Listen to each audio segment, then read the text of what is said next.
여호와께서 모세와 아론에게 말씀하여 이르시되 여호와께서 명령하시는 법의 율례를 이제 이르노니 이스라엘 자손에게 일러서 온전하여 흠이 없고 아직 멍에 매지 아니한 붉은 암송아지를 내게로 끌어오게 하고 너는 그것을 제사장 엘라살에게 줄 것이요 그는 그것을 진영 밖으로 끌어내어서 자기 목전에서 잡게 할 것이며 제사장 엘라살은 손가락에 그 피를 찍고 그 피를 해막 앞을 향하여 7번 뿌리고 그 암소를 자기 목전에서 불사르게 하되 그 가죽과 고기와 피와 똥을 불사르게 하고 동시에 제사장은 백향목과 우슬초와 홍색 실을 가져다가 암송아지를 사르는 불 가운데에 던질 것이며 제사장은 자기 옷을 빨고 물로 몸을 씻은 후에 진영에 들어갈 것이라.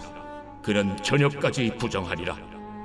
송아지를 불사른 자도 자기의 옷을 물로 빨고 물로 그 몸을 씻을 것이라. 그도 저녁까지 부정하리라. 이에 정결한 자가 암송아지의 채를 거두어 진영 밖 정한 곳에 둘지니 이것은 이스라엘 자손 회중을 위하여 간직하였다가 부정을 씻는 물을 위해 간직할지니 그것은 속죄제니라. 암송아지의 채를 거둔 자도 자기 옷을 빨 것이며 저녁까지 부정하리라. 할렐루야. 사랑하는 성도님들, 주님의 이름으로 사랑하고 축복합니다. 말씀으로 아침을 여시는 가운데 은혜와 새 힘이 더욱 부어지길 기대하고 소망합니다. 요즘엔 모든 집에 세탁기가 있어서 세탁을 대신합니다. 참 고마운 기계이죠. 그런데 만약 세탁기가 없다면요, 도대체 세탁은 어떻게 했을까요? 불과 반 100년을 조금 넘은 60년대 이전만 해도 모든 어머님들은 빨래방망이를 드셔야 했습니다. 열심히 두들겨야 했죠.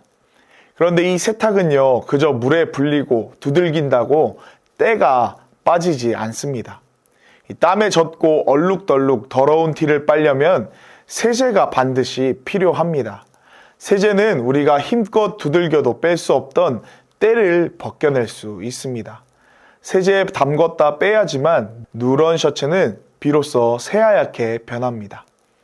우리도 마찬가지입니다. 오직 흠없고 죄 없으신 예수 그리스도의 순결한 보혈의 피가 아니면 우리의 죄를 결코 깨끗게 할 수 없습니다. 우리 안에 죄의 때는 오직 흠없으신 예수님의 보혈로만 씻을 수 있습니다. 오늘 본문 말씀에선 예수님을 예표하는 흠없고 붉은 암송아지가 나오는데요. 이 암송아지는 부정함을 씻는 정결 예식에 쓰이는 잿물의 주 재료가 됩니다. 아무 흠이 없는 붉은 암송아지를 태워서요, 그 재를 넣은 물에 적실 때 그 사람이 지은 죄가 깨끗해진다는 것입니다. 본문 2절과 3절, 우리말 성경 9절 말씀입니다. 여호와께서 명령하시는 법의 율례를 이제 이르노니 이스라엘 자손에게 일러서 온전하여 흠이 없고 아직 멍에 매지 아니한 붉은 암송아지를 내게로 끌어오게 하고 너는 그것을 제사장 엘르아살에게 줄 것이요 그는 그것을 진영 밖으로 끌어내어서 자기 목전에서 잡게 할 것이며 그리고 정결한 사람이 암송아지의 재를 모아서 진 밖에 정결한 장소에 갖다 놓아야 한다. 그리고 이스라엘 자손의 회중을 위해 정결하게 하는 물에 쓰도록 그것을 보관해 두어야 한다. 그것은 죄를 씻기 위한 것이다. 아멘. 성도님들, 이 잿물은 무엇을 말하는 것입니까? 맞습니다. 바로 죄 없고 흠 없으신 예수 그리스도의 보혈을 의미합니다. 우리의 모든 죄는 오직 예수님의 보혈의 능력으로만 깨끗해질 수 있습니다. 히브리서 9장 13절에서 14절 말씀입니다. 염소와 황소의 피와 및 암송아지의 재를 부정한 자에게 뿌려 그 육체를 정결하게 하여 거룩하게 하거든. 하물며 영원하신 성령으로 말미암아 흠없는 자기를 하나님께 드린 그리스도의 피가 어찌 너희 죽은 양심을 죽은 행실에서 깨끗하게 하고 살아계신 하나님을 섬기게 하지 못하겠느냐. 아멘. 당시 큰 죄를 저지른 사람들은 보통 속죄제를 드렸어야 했습니다. 그런데 속죄제는 짐승을 잡아야 해서 여간 쉬운 일이 아니었습니다. 살아있는 닭을 잡는다고 해도 쉬운 일이 아닌데 소, 염소, 양과 같은 짐승들은 잡기도 어렵고 무엇보다도 값이 결코 싸지 않았습니다. 몇 번 속죄제를 계속 드리면 가사는 분명 탕진되었을 것입니다. 그런데 이때 이 암송아지의 잿물은 하나님께서 이스라엘 백성에게 은혜로 주신 선물이었는데요. 바로 하나님이 이 잿물을 몸에 뿌리는 것을 속죄제와 동일한 효과로 보셨다는 것입니다. 이 잿물은 그저 매일 죄를 지었기에 매일 제사하지 않으면 구원받을 수 없는 이스라엘 백성들에게 베푸신 구원의 은혜였습니다. 마찬가지로 우리에겐 예수님의 보혈만이 유일한 소망입니다. 하나님 앞에 설 때 하나님은 우리의 노력과 행함이 아닌 오직 아들 예수의 피가 뿌려진 것만 보십니다. 오직 예수님의 보혈의 피만이 우리의 유일한 구원의 증표가 됩니다. 성도님들, 우린 보고 듣고 느끼는 모든 것이 죄된 세상에서 힘겹게 신앙을 지키며 살아갑니다. 하지만 매일 넘어집니다. 정말 마음은 원이로되 육신이 연약하지 않습니까? 그리고 때론 죄를 좋아하고 탐하다 좌절하기도 합니다. 그때 우리가 반드시 기억할 것이 있습니다. 그건 바로 나의 과거와 현재, 미래의 모든 죄까지도 예수님이 담당하셨다는 것입니다. 히브리서 9장 12절 말씀입니다. 염소와 송아지의 피로 하지 아니하고 오직 자기의 피로 영원한 속죄를 이루사 단번에 성소에 들어가셨느니라. 아멘. 성도님들, 우리가 오늘도 죄된 세상에 거하면서 주의 자녀로 살 수 있는 능력은 오직 영원한 보혈의 능력에 있습니다. 그래서 우리의 영혼은 주 안에서 안전합니다. 그래서 십자가를 붙들고 다시 일어서시길 권면합니다. 그런데 오늘 한 가지 우리 자신에게 질문해 보길 원합니다. 나는 거룩을 사모하고 있습니까? 본문 말씀이 우리에게 주는 메시지는 분명합니다.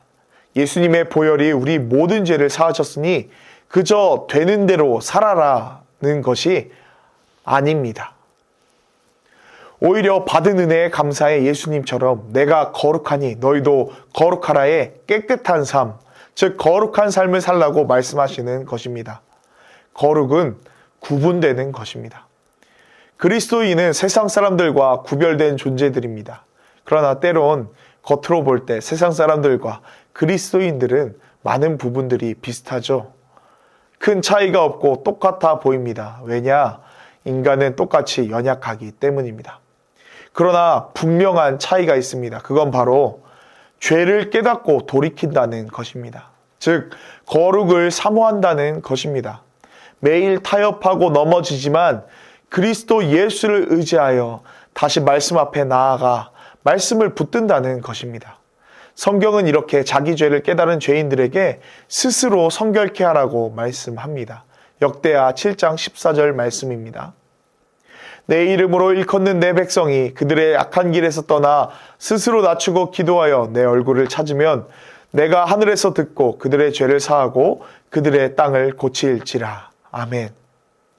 성도님들, 그러면 우린 어떻게 이 거룩을 지키며 살 수 있겠습니까? 그 비결은 무엇입니까? 그건 바로 오직 말씀과 기도뿐입니다.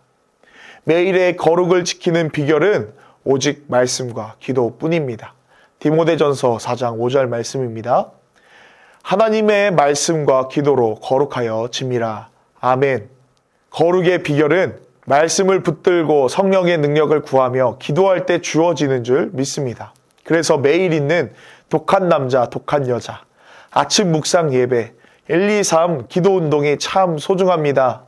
이 말씀과 기도 가운데 주님은 일하십니다.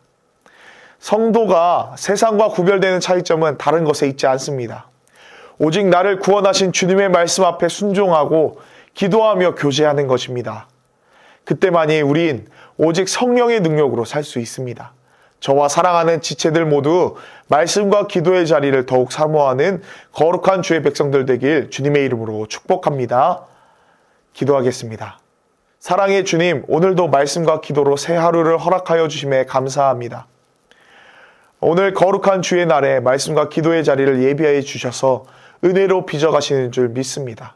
사랑하는 주님, 말씀을 따라 순종하며 기도의 자리에서 덧입는 능력을 받아 은혜를 붙드는 거룩한 주의 백성 되게 하소서.